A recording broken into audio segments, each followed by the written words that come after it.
be talking about Google Slides. Google Slides. This is actually going to be a two-part video. This video we're going to talk about the creation of Google Slides and how to make them. I'll show you a couple examples. And then the following video will be the uploading and how to upload Google products to TPT. If you are new or returning, welcome. Here it is, all primary. We talk, teach, side hustles, and Google Slides. You know, I get asked about Google Slides regularly, but I actually haven't made Google Slides for a little while. And the only reason that I've started looking at Google Slides is because of an announcement made by Boom back in June. And I started thinking, what do I do? What do I do? And I'm still working through it. But if you go on to the TPT search, and I tell you to do this all the time, and just click in there. Don't type anything in the search bar. And I'll put a picture right here. TPT is now at 10 million resources. 10 million. They actually dropped at one point, and I thought it was probably because of a lot of TPT sellers pulled their Boom products. And they're also been removing spam, scam stores, but people keep making resources. And so the number one, digital resources. What is digital resources? Digital resources are products that can stay online and be used, such as Google products, Google Slides, Google Docs, Google Sheets, Google Forms, Boom cards, things in Excel, in PowerPoint, but that they stay on. You're not turning around and going to your printer and printing them off. You're keeping them online. Easel. Now, I don't know the situation with Easel, whether they are going to continue with it. I have no idea. I don't use it. I tried it. I didn't necessarily like it. The biggest thing for me as a primary teacher is that I don't want my students to have to know emails and passwords and all those sort of stuff. I think they're too young for it. One of my favorite digital products, not on TPT, but you can make things for it, is Seesaw. Seesaw is a digital portfolio. All you need is a QR code. See that? I can post a QR code onto my wall and just kids can hold the tablet up against it and in they go. Boom actually has that for students too. They don't have to sign in with their user password. They can actually use the QR code that you can set up. Hey, that noise is a cat. No chance, man. So I've just shown you a 10 million resources. If I change this to digital resources, the number is, I think it's 500,000. Let's look. Yeah. So there's not as many. That's good. You don't want to be making products that are in those numbers, when there's that many search results for it. The lower, the better. I'll talk about this in a little bit more in a minute. Google Slides is over 1 million resources. Okay, so there are resources on there, but that's, again, because people are looking every single month for digital resources. Since 2020, I wonder what happened in 2020. Teachers have gone online and many have stayed online. Some are doing hybrid.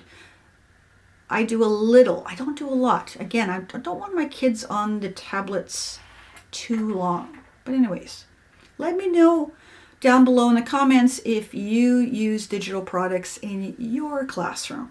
I'm going to turn the camera around. We're going to go on and I'm going to show you, we're going to create Google Slides two different ways. The first way is using PowerPoint. I really like using PowerPoint. I find for me, using PowerPoint, I can just make sure everything's flattened according to terms of use.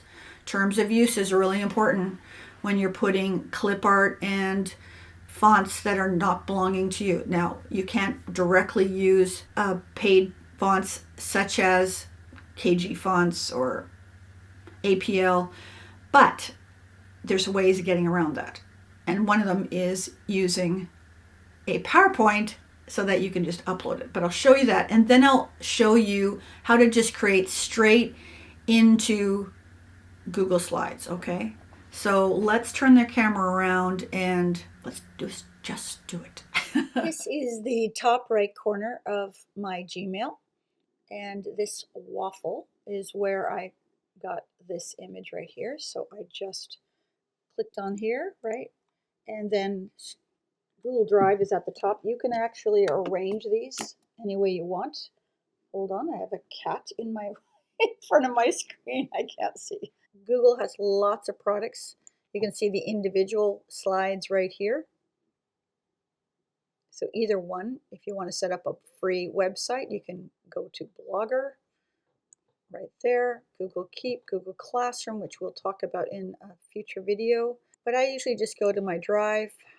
They recently added some new keyboard shortcuts, which I have not learned yet. So I think it's just like letters, but I have not done them yet. Move on. When you're in your home, you will get these suggested folders, suggested files, things like that. What I often do is the things that I'm working on, I star them so that I can find them easy. And then within this one, I've got my 2x2 products that are uploaded, purchases, and then drafts. So let me just go into my drafts. So I'm going to put in here a new Google Slides. I'm going to just do a blank. And it opens an untitled presentation, and they automatically open up also with the themes. So I just close the themes. I don't want to use Google Slides themes if I'm selling this product. If I'm using it for personal use or like in my classroom, I could use them and I have in the past. But if it's something I'm going to sell, I'm going to stay away from their stuff just so I avoid terms of use or copyright infringement. Within here, I'm going to remove their titles and things.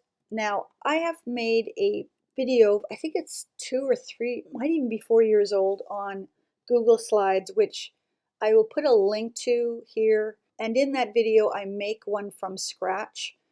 And the easiest way is just to take the background. You can choose an image. Again, I won't touch their stuff, but I might just do a simple color. You can do your brand colors.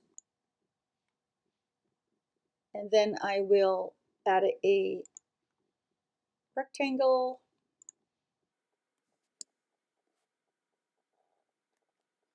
Interesting. So about 4 years ago, I made a comment that this is gray. It's still gray. So just go up to your bucket, which is right here, and fill the color with white. Isn't that interesting? It's still gray. Interesting.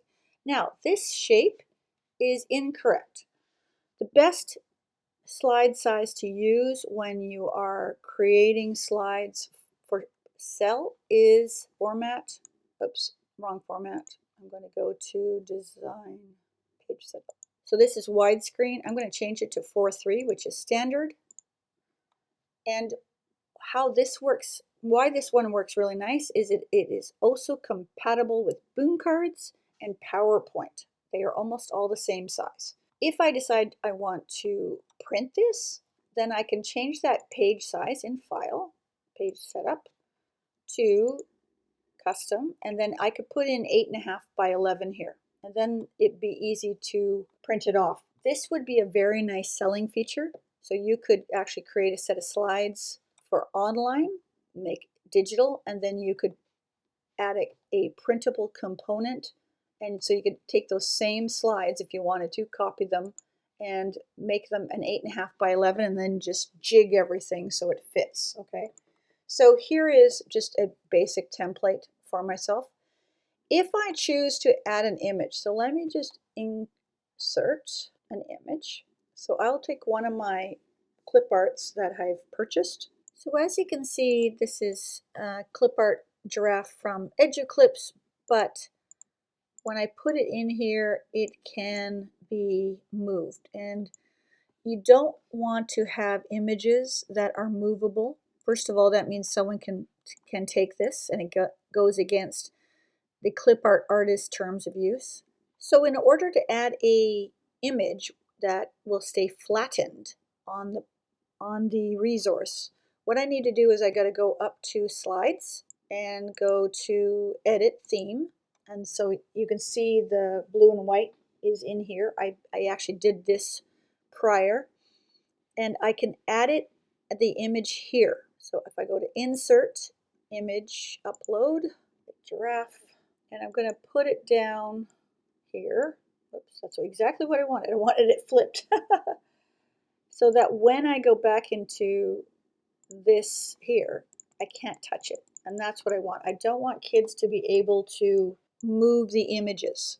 So you've got to do it in the master edits. I think they're called master slides. Okay, so now I can continue. I can add a text box. I'm going to go to fonts. Now Google will not let you add your own fonts, but they do offer a few extras when you go type more fonts. And all you need to do is just click on the ones that you have, what you would like, which I already have done. So if I go down here, if I type at teachers, it's already clicked, and then I just go back to OK. So I'm going to use teachers. Actually, I'm going to use the medium. I like medium. And I'm going to change the font to about 60, I think it is. You want to use a clean, clear font, especially if you're selling to primary teachers. And then I can just put my question here. So I'll make some more text boxes. And then I'm going to copy it multiple times. And if I did 4 plus 4, keep it easy. And I'm going to make another one that I'm going to change for the addition. And I'm going to have another one for the equal. And I'm going to have another one for the actual answer. So watch it. So I just make a bunch of them. See how I dragged so that they're all highlighted? And now I want to arrange them, align to top so that they're all equal there. And then I'm going to change this one to a plus sign. I'm going to change this one, whoops, there is an undo button easily enough, equal sign. And then this one I'm going to leave blank. But when I click off this one, the box disappears. So I want to go up here and I want to change the border width so it's something easily seen. I can change the color. If I want to match it to the blue, I can make it wider, and then the students would click in here. Now this particular box can be moved, and that's a problem, right? So this is where you have to decide whether you want to go back into the master one and maybe put the initial stuff here, right? Some of this is why I like PowerPoint when I'm doing all of this, but I'll show you PowerPoint in just a minute. But this is a basic question. Also, you want to make sure you add your copyright onto all your slides, even if it's very small. So I'm just going to go up to Insert, Image, Upload, go to my desktop because I keep it close by, Copyright, shrink it down, and I just put it kind of really in the corner so it's away from everything, but it's at least still there. But that's a basic one. If I go to the plus sign to add a new slide, the giraffe will be there, the blue will be there, right? If I want to change something in this particular slide, I can go to background and see where the blue comes up. If I go to red, it will change it for this one slide. I can replace, I don't think I can replace the image here. I think I have to go into the master slide. Yeah, I can just change the background as far as I know, okay? But if I want to add the colors, that's fine. But that's basically how you make one of these. If I duplicate this one, which I find is faster, then I just have to change the numbers and keep going. One last thing, always title your slides, because if you get too many untitled presentations, it will drive you crazy finding them. So that's one made in Google. Let me go now to PowerPoint. These are some PowerPoint slides that I created for Halloween. Don't know whether they'll get uploaded before Halloween, I hope so. And as you can see, very similar format to the Google slides that I just showed you, except I added a kind of pumpkin border. I added things like this, which are kind of correspond to the Common Core. I added an image here, and then I've added visuals for the students. So a bunch of extra things. And I made a whole slew of them. Once you've got your slides done, and as you see, I've done them still in this slide, which is the 4-3. When you're done, you're going to go up to File. Actually, you can't quite see it in my screen. And there's what you're going to do is you're going to export. You just can't quite see this. Sorry.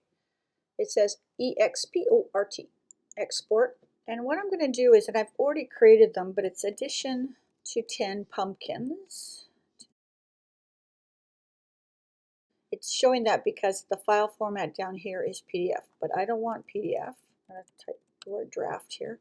I'm going to change the file format to PNG. I'm going to save every slide. And as you notice, I've changed these numbers. These numbers were based on Boom. When I was making Boom cards, they suggested a little over 1,000 to get a better quality. If you keep it at about 500 by 500, it's not going to be as good. So as high as you can get, you can't go too high. I think Boom gives you like 2,500. Google's not that far off. So like I said, put this around 1,000 and then you're going to export it. It's going to create a file folder and it'll come up with a message. So all these slides now are PNGs, images, and then I'm going to go back over to my Google Slides. So let's remove this for a second. So let's go back to this one. And what I'm going to do is I'm going to create a new slide. And as you can see, the stuff's already there. So I'm going to get rid of this slide for a minute. I'm going to edit this theme. So on this particular slide, I'm going to get rid of everything. And then when I go back to this one, see, this is what I was wondering about. This is why I don't use this a lot. Anyways, I'm going to change the background to an image. And I'm going to go into that file folder that was just created. And grab slide 1 and then hit open. Unfortunately, you can only do one at a time. I'm going to talk to you about that in a moment. So there it is. Now again, it's a problem because of this master slide thing. Anyways, okay, so what I've done instead, because I knew this problem could arise, is I just created a new PowerPoint, or sorry, I just created a new slideshow. So it's called Edition of 10 Pumpkins, and I've just uploaded them. Okay, so we'll just forego the other one. Back during the pandemic, when teacher sellers were making these a lot, many of their files were huge. They would have over 100 slides. And currently, by using the background, you can only upload one slide at a time. However, there is a workaround.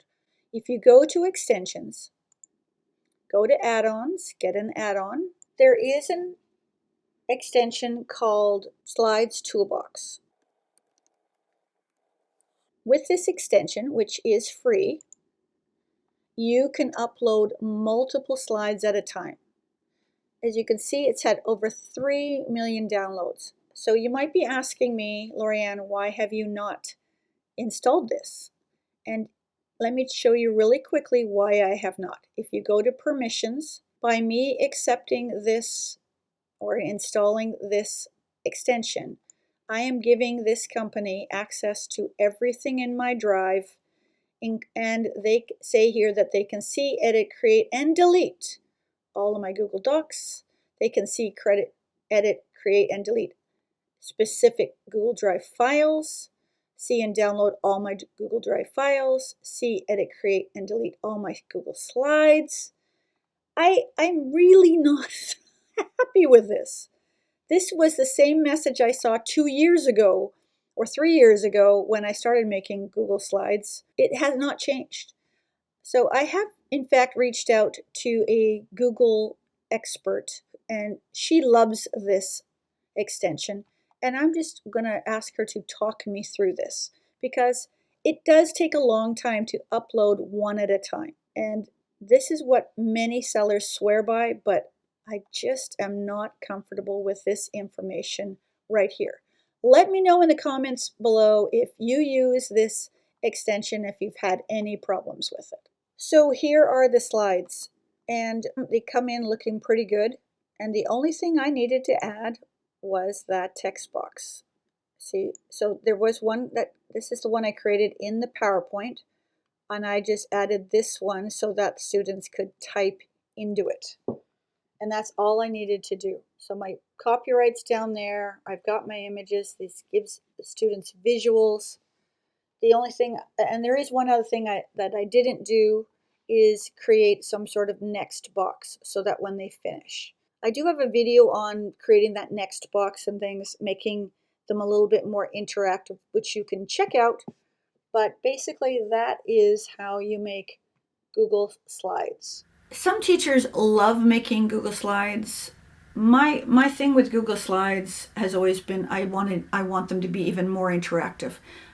Google does work on Google Slides and Google products in general, and they're always adding little things, which is great. They've added, they've embedded, they allow you to embed video. They're getting more and more fancy with their stuff. You can now get add-ons for fonts and all sorts of things.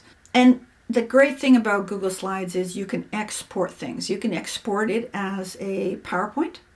You can export it as a PDF. You can export it as a JPEG. So you've got options, and the great thing is it's all free. It's all free right now. There's always been talk about if they're gonna change their terms of use. So just something to consider. Anyways, wanted to give you a little quick school update with me. I am teaching 4 days this week. And 3 days. I'm teaching grade 1. And for 1 day a week, I am teaching, ready for it? I'm teaching primary music. I'm not a music teacher. I do like music, and I grew up playing instruments and things like that. So I have a music background, but I'm not a music teacher. Anyways, they were desperate, obviously. Anyways, I'll be teaching a couple classes of kindergarten, couple classes grade 1. I'm actually going to teach my grade 1 class. I'm excited about that. And grade 2. So we'll see how we're doing. I've already started planning. Hopefully it's not going to take too much extra work. Let's talk upcoming videos. There are at least 3 for the month of September that I'm trying to get uploaded. Again, part 2 of this Google Slides. I haven't actually finished my Google Slide resources that I showed you. When I get those done, I will upload them and make the video as I'm uploading them, right? Might as well do 2 things at the same time. Then I also have one on marketing and a fall planning one. I have a plan. I hope you have a plan. Let me know down below if you've got a fall plan, or you're just going along. Maybe you're not even working on your business for the fall. That's fine. You do what is best for you and your family, your business. All right. So wherever you are in the world, I hope you and your family are staying safe, being healthy, and we'll catch you in that video or the playlist. See ya.